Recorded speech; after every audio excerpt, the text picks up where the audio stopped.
Hills Like White Elephants was first published in 1927. This became an important part of his second collection of short stories. He wrote this story soon after finishing the novel The Sun Rises while he was living in Paris. This particular story of his is widely anthologized and is a much discussed one. It offers a glimpse at the spare prose and understated dialogue that represents Hemingway's style of writing.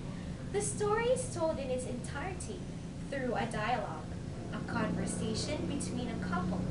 Throughout the course of their conversation, their personalities are revealed, but much of their relationship is still hidden. As the story draws to a close, the decision the couple makes is still unclear. This is a story of a painful depiction of how women seemed to live behind the shadows of men.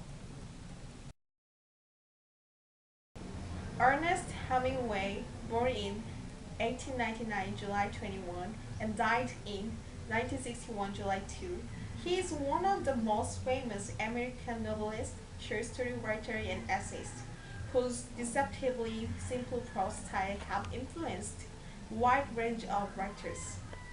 His economical and understated style had a strong influence on 20th century fiction. Hills Like White Elephants is a short story by Ernest Hemingway. It was first published in the 1927 collection Men Without Women. Hills Like White Elephants became an important piece in Hemingway's second collection of short stories, Men Without Women. Hemingway wrote the story soon after the publication of his 1926 novel. He was impressed by the expatriate literary community in Paris and received strong reviews on his work in the United States and abroad. Although he continued to write novels and stories throughout his career, the early short stories are often considered to be among his finest works. Hills Like White Elephant, a wide anthologies and much discussed story, offers a glimpse at the spare prose and understand dialogue that represent Hemingway's mastery of style.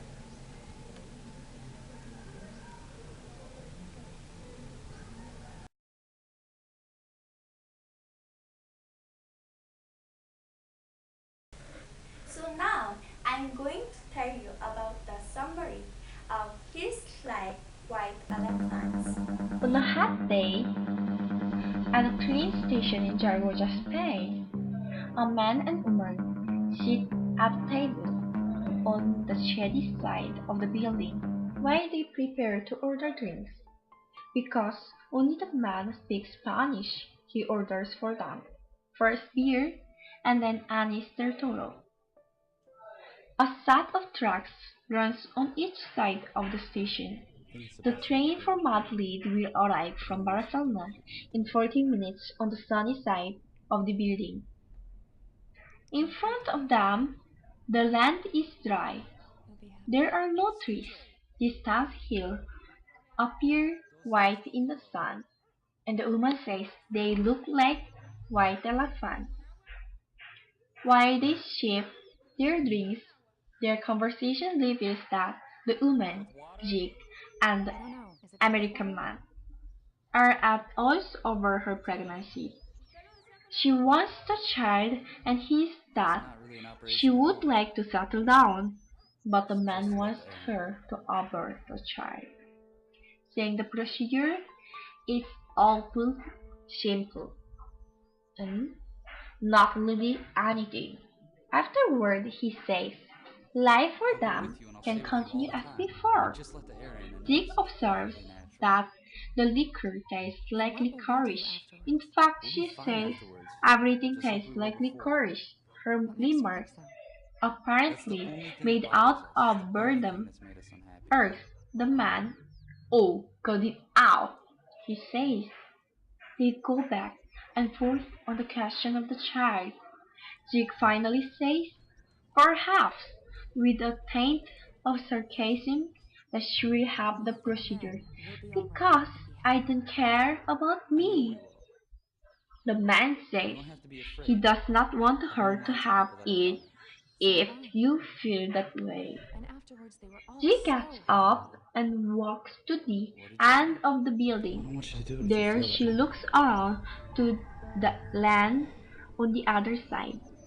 She sees trees, green field, and the other river, and says, and we could have all this. When the man tells her that they can have whatever they want, we can have the whole world. Jig says, it isn't ours anymore, and once they take it away, you never get it back. Elumir brings them El two tren viene more en 5 beers minutos. and asks them that their train will arrive in 5 minutes. The man then carries their two Better take suitcases, the bags over to the other each side of the station. displaying labels from all the hotels at which they lodge, to the other side of the station.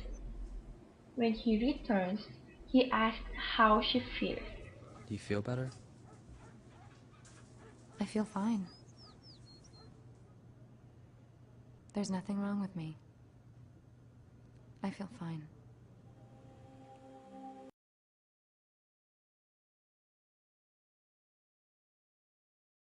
In viewing the story, we can use the feminist perspective. From the story, we can see how the woman, Jig, is very dependent upon her partner. Most of the time, she asks for his input in making decisions, like what kind of drink she should take. Such behavior can be interpreted as a sign of insecurity. It seems that she is willing to sacrifice everything just to keep him around her. For her, his opinions were like rules that she should follow or else she will lose him. Because of this, the man in the story seems to take advantage of Jig. Her insecurity and strong dependence upon him allows him to manipulate her decisions. He tries to mask his real intentions by acting like he is concerned about her, though in the real sense, he really wants Jig to push through with the surgery. Gleaning from this interpretation of their characters, readers can note the sexist undertone that the text carries. In here, women are depicted as beings who must only operate behind the shadows of men. By the time that this text was written, most women are subjugated to a patriarchal rule. Their gender role traps them in an idea that they should have a partner and that they should submit to them. The story depicts how women are manipulated by men.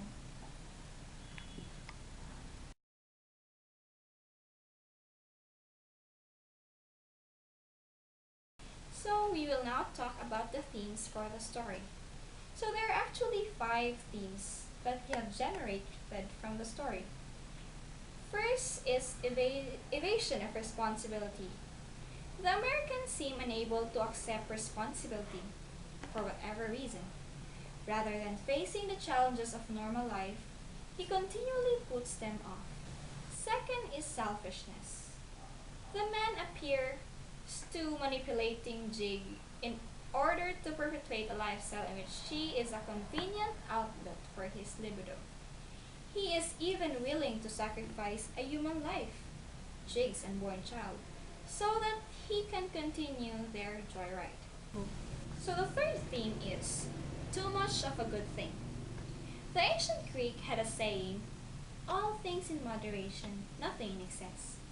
But Jig and the American have apparently been living a life of excess. Consequently, life is no longer fun for Jig. When she samples a strong and dangerous liquor to try to revive her interest in their great adventure, she says disappointedly that everything tastes like licorice. Eventually, all the things you've waited for so long, like absinthe. Clearly, she is ready to abandon their dissipated way of life to settle down. The fourth theme is about confronting the future. Jig and the American have been traveling in Europe from hotel to hotel in pursuit of pleasure. However, at Zaragoza, Jig expresses dissatisfaction with her nomadic existence, especially now that she is pregnant. For her, Zaragoza represents a moment of truth, a crossroad at which they must confront their future. She apparently wants to have the baby and settle down to a normal life. However, he wanted her to abort their baby so that they can continue their adventures. In an attempt to persuade him that they are going in the wrong direction, Jake says their life had becoming boring and repetitive. But the man sloughed off her question and renews his attempt to break down her resistance to the abortion. One problem for her is that she has difficulty asserting herself. She even asks his permission when she wants a drink. When he continues to press the issue of abortion, she becomes frustrated. Just before the train arrived, he asks her now how she feels. "There's nothing wrong with me," she says. "I feel fine."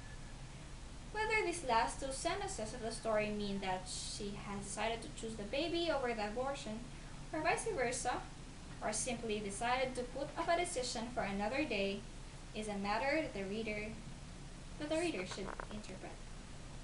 Lastly, we have inability to communicate effectively. Jig and the American have difficulty articulating their feelings. Rather than bluntly stating their views, they imply, hint, and euphemize. In the end, their conversation frustrates Jigs, who tells the American, "Would you please stop talking?" So, those are the 5 themes we have generated from the story.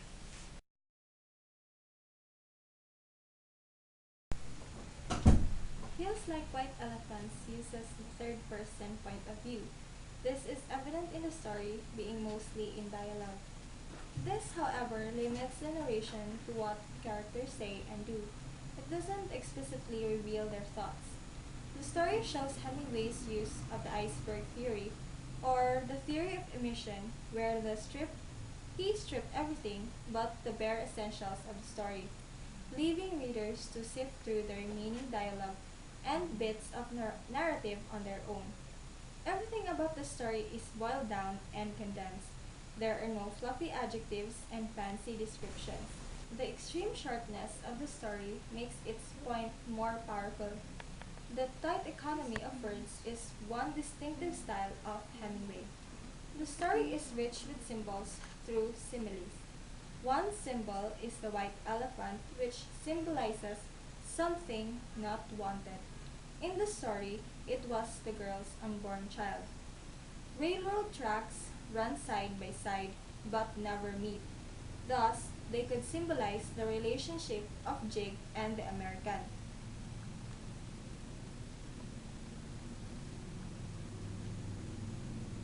The coming of the train is also symbolic.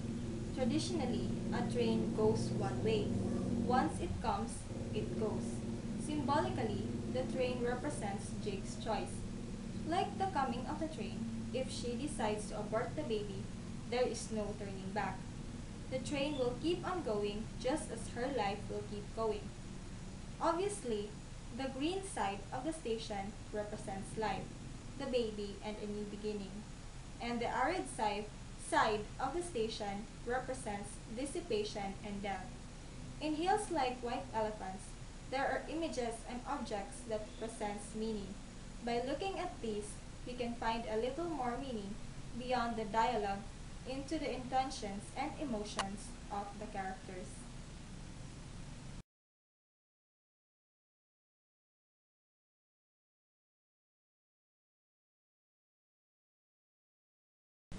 The poem "The Sun" is written by Gary Soto. This poem starts with a lively or happy tone, talking about a typical day in a farmer's life. But as the poem nears its end, the story turns from a happy to a sour note. This particular poem is just a part of Gary Soto's first collection of poems entitled The Elements of San Joaquin. which depicts his life as a farmer during his teenage years. It puts into light the harsh and desolate existence of farm life and the opportunities denied to many other farmers, including the author himself. Thank you.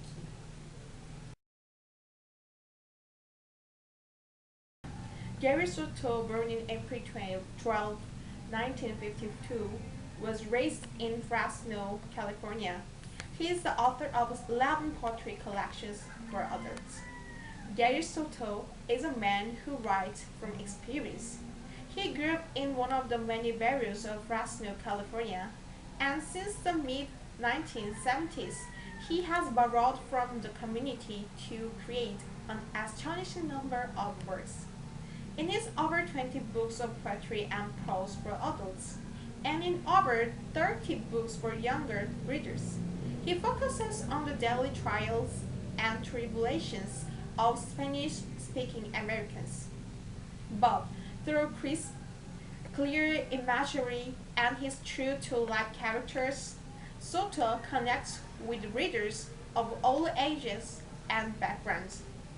As he explained in his scholastic booklist biography, even though I write a lot about life in the barrio, I'm really writing about the feelings and experiences of most American kids.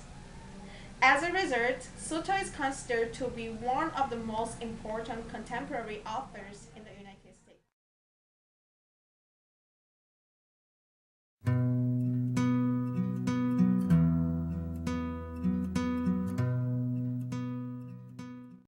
Sun by Gary Soto.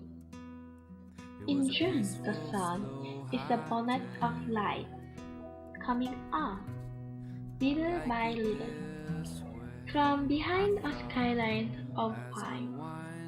The pastures sway with a feather nap, tassels of foxtail.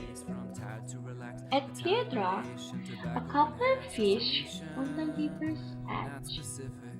Their shadows dip against the water. Above, in the starboard slope, cows climb down. As the heat lights us, in the midst of blonde locusts, returning to the valley.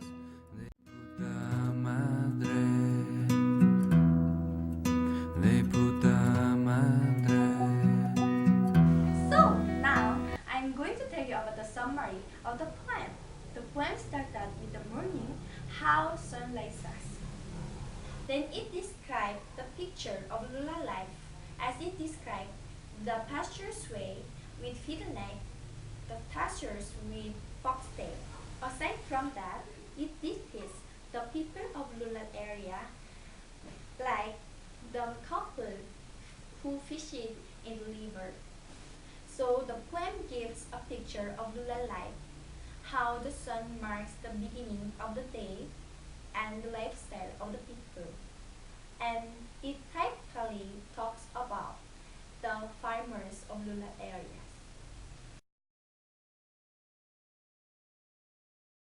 It is mentioned the symbolism is used in the poem.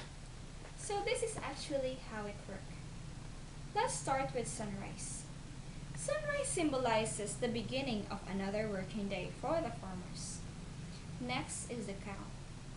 It symbolizes the harvest or the fruits of the farmer's labor. Heat of the sun also symbolizes something. It symbolizes the oppressive system of agricultural exploitation.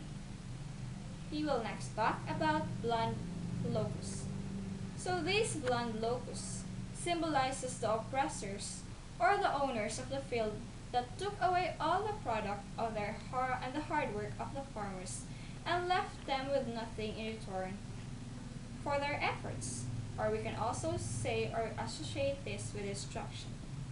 Lastly, we can say that the valley symbolizes the farmers or the laborers that see no benefit from their labors. They are like soil that sprout nothing. That's all for the symbolism.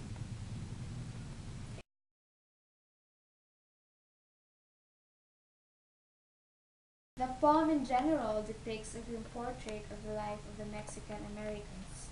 It depicts the violence of urban life and exhausting rural life. The author uses a natural imagery of the elements that depicts the relationship of man and nature. The section that talks about the element of the sun seemingly depicts the natural rural setting. The rising sun marks the beginning of another working day for the speaker. However, as we go through the poem, we can see an odd symbolism. The mention of the blonde locust depicts the destruction of the farmer's effort in developing the land. The heat of the sun allows them to grow in number as it provides them the right conditions to breed. Thus we can say that the sun is not a representation of hope. Rather, it shows a perceived system of the rural life that besets the lives of Mexican Americans.